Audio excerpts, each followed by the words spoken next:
Welcome to Spilling the IT.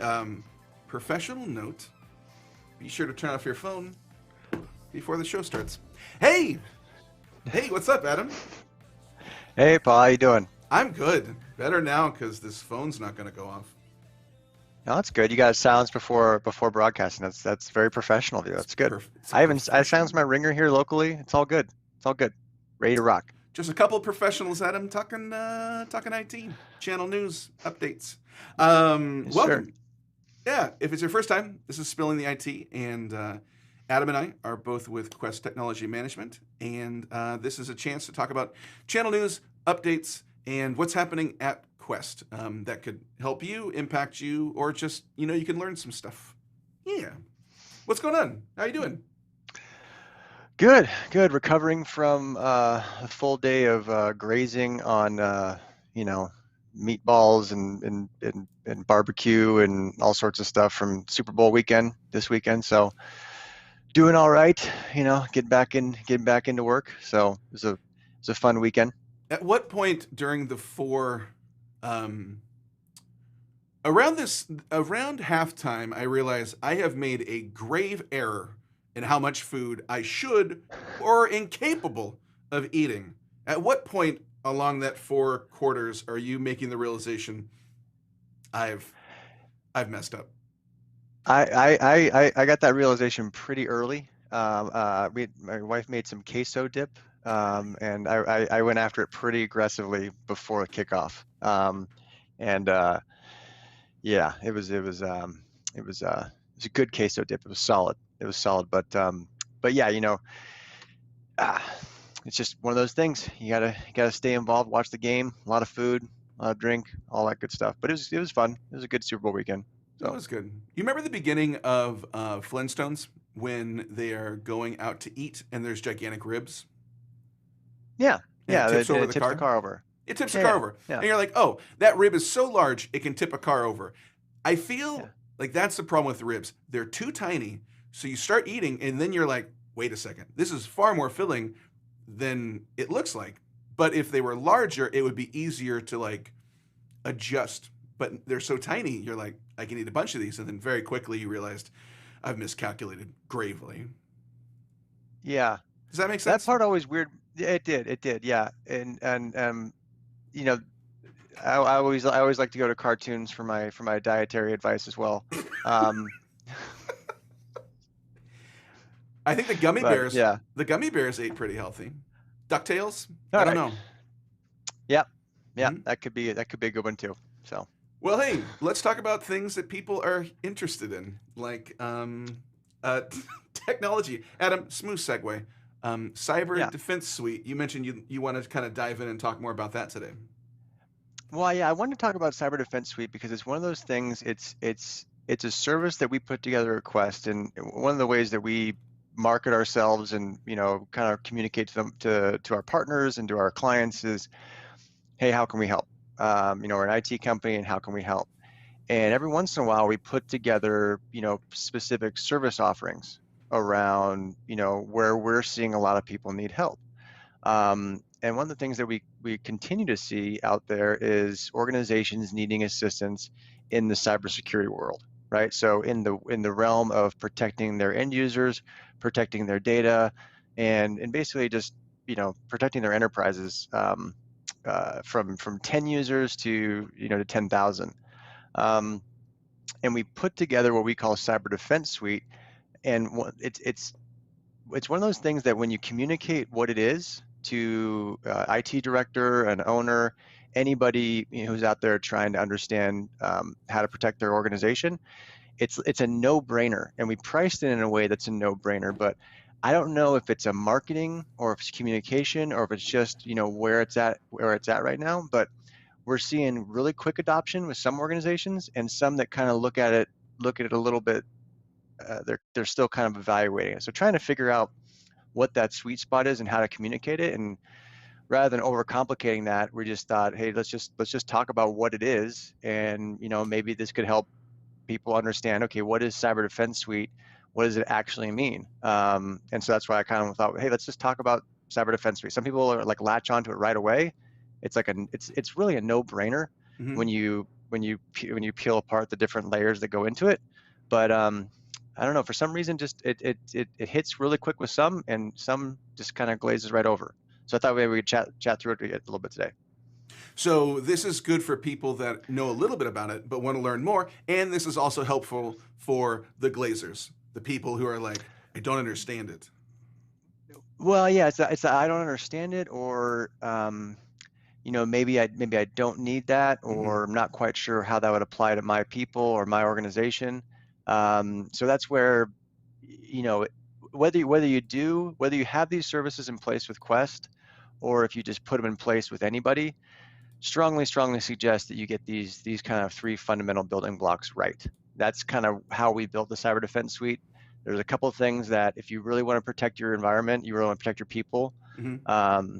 and your customers, you got to get these couple of things right, because you know cyber's a crime is $1 trillion industry.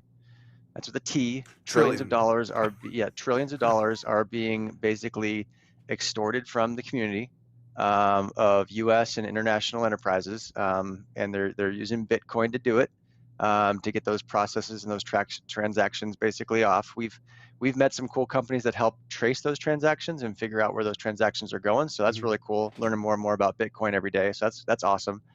But for organizations just to protect themselves, we put together Cyber Defense Suite, which basically helps organizations protect their endpoints. So if you think like, you know, your cell phones, your laptops, anything that your end users are going to operate on, right? So Mm-hmm. your endpoints, it helps protect email, right? So emails coming in and out of the organization. So a common threat, a common way that people get breached and get hacked and have, you know, malicious code dropped on their environment is by clicking on a link in an email. So what we did was, as part of Cyber Defense Suite, you protect the endpoint. This is where it's going to drop first, and then you protect how is someone going to get something onto my environment? How are they going to get to my network? Well, the easiest way is everyone communicates really quickly over email. You get hey, shipment notifications from Amazon. You get UPS notifications. You get, hey, congratulations, you've been selected for blah blah blah. All sorts of really clever emails Mm-hmm. that want you to click on links. You click on the links, and and basically that starts. Um, Oh, Adam, we lost your audio. So, but you're back, I believe. Nope. Well, hey, Paul, you there? oh, hey, hello. I was Sorry about just that. about to take over. So, hmm. Well, interesting. Here's the thing. This is an endpoint. Paul, you Yeah, got to get better. And this is where you pitch your improv. Paul yeah. does improv on the side. No, I'm just kidding. Listen, to make ends meet, I'm making people laugh, and I think I just proved I cannot.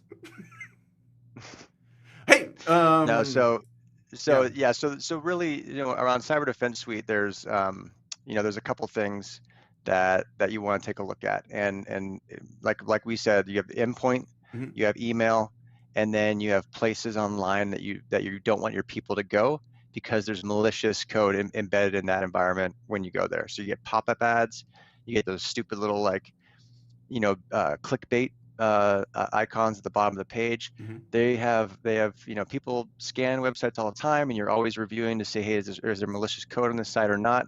But you know, you can go to websites that are, if you're looking up if you use Chrome, or if you use Internet Explorer, or if you use Firefox, you know, a website be certified, might not have its certs up to date. It might Mhm. be trying to extract information from you when you go on that, right? So if it's not a certified site, probably shouldn't be going to it, and it might have some challenges there. So when we put those things together for Cyber Defense Suite, we have endpoint protection, you have email, and then you have where you're going online. If you get those three things correct, you are light years ahead of most of the industry.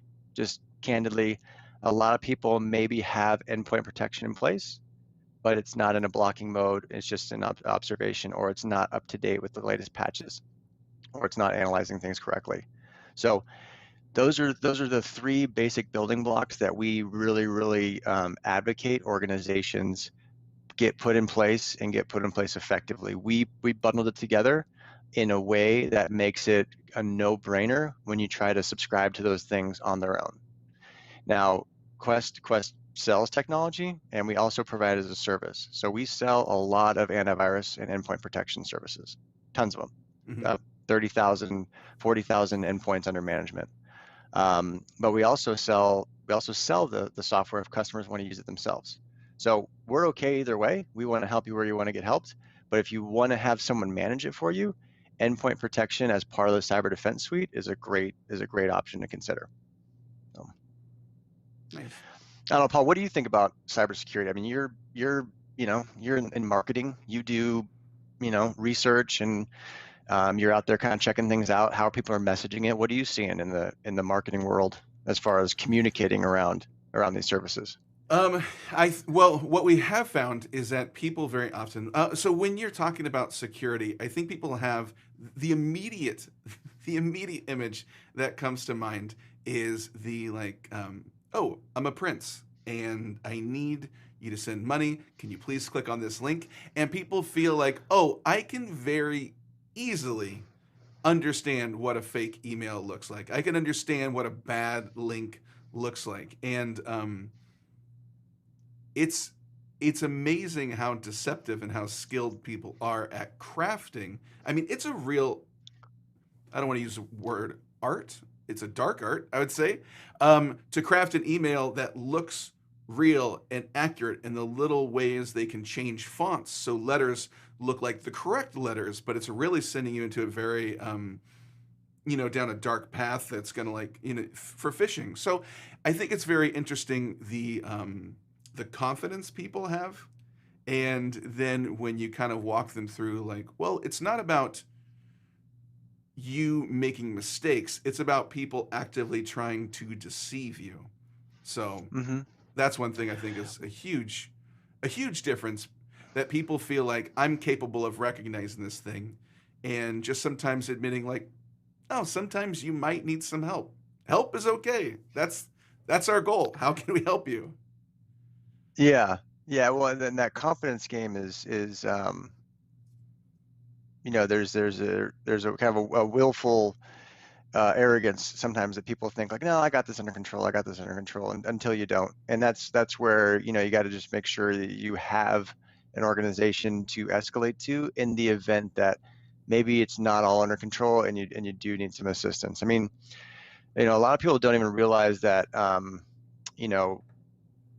mean, just something as simple as not allowing applications to communicate with each other on your phone, right? So a lot of people will leave the ability for your LinkedIn to visualize what's going on with your Twitter, what's going on with your Instagram, and basically communicate with each other without you even knowing it, right? So you can search for something on Twitter, or you can search for something on LinkedIn, and all of a sudden you start seeing those ads next time you open up your CNBC app or something like that, right?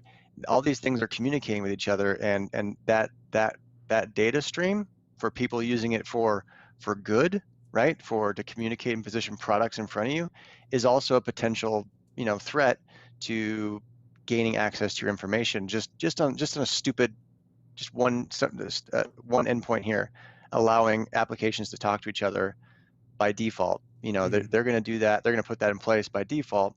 But just having some basic cybersecurity hygiene and managing that appropriately is just being aware of those threats is important. So that's why we put together a CyberDefense Suite. We had a client last week. We positioned it, we talked about it, and I think they signed the SLA. It was one of the quickest like onboardings we've ever had. I think it was a 2-day sale.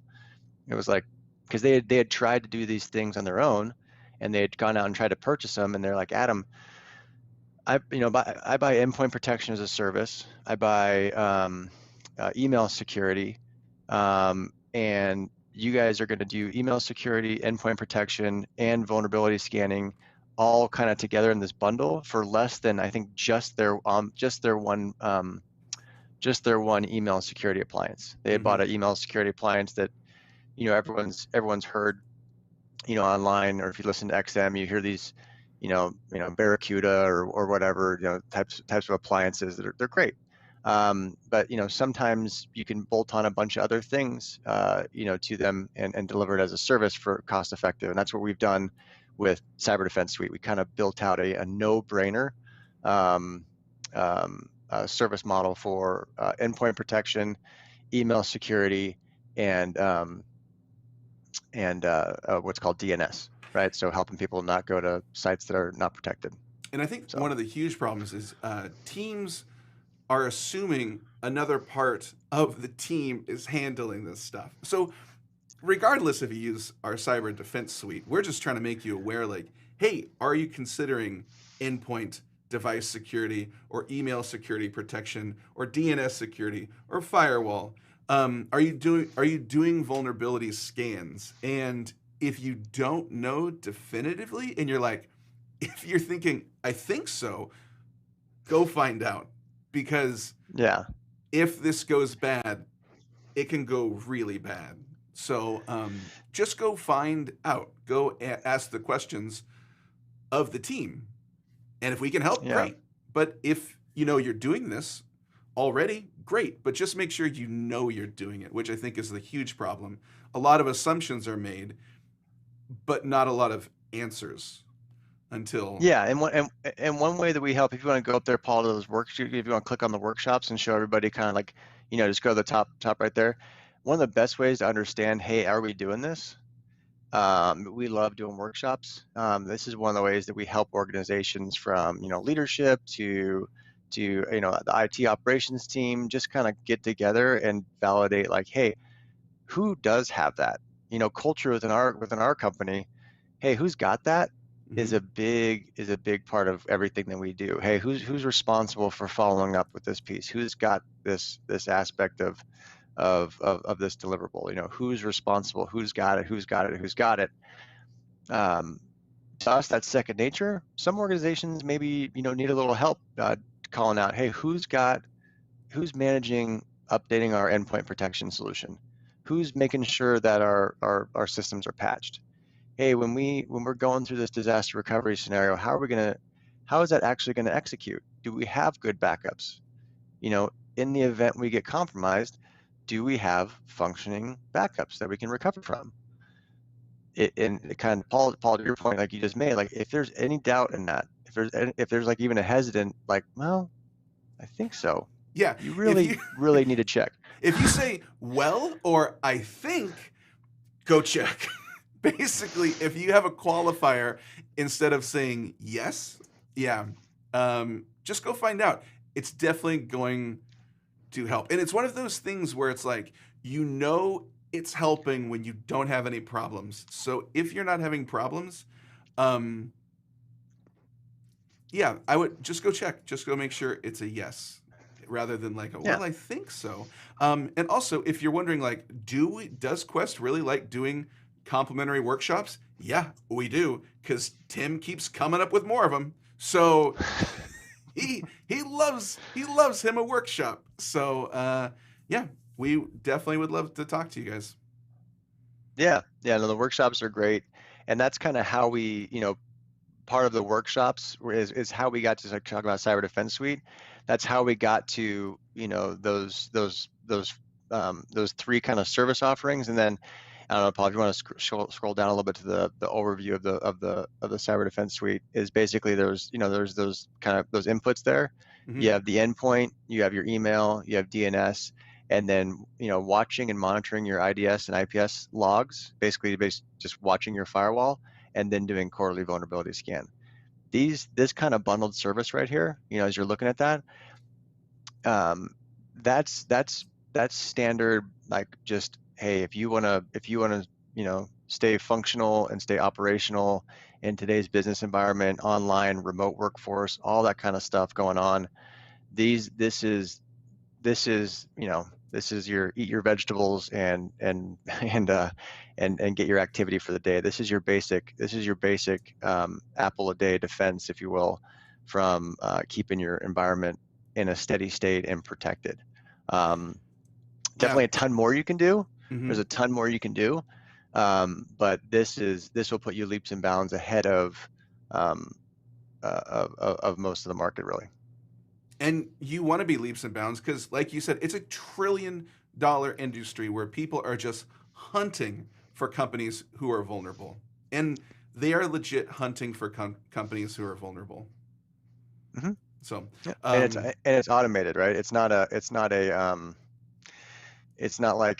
we hear it all the time, and it's scary, but you hear it all the time. It's like, well, I'm not big enough to be targeted. It's not like I'm Home Depot and there's some like complex attack that's going to go after a point of sale system like they did for them, or Equifax or Experian, or anybody who's a huge environment that's got tons of data. mhm, These are automated.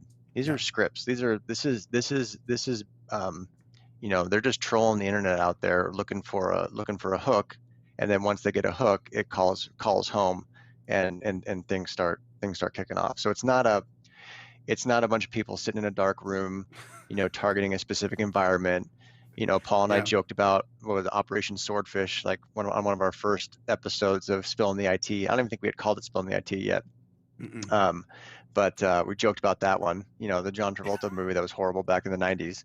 It's not what it is. That's not the environment we're in right now. It's going after everybody from mom and pop shops to large enterprises, and it's going to keep coming until people start doing things differently Yeah. and addressing all the gaps out there.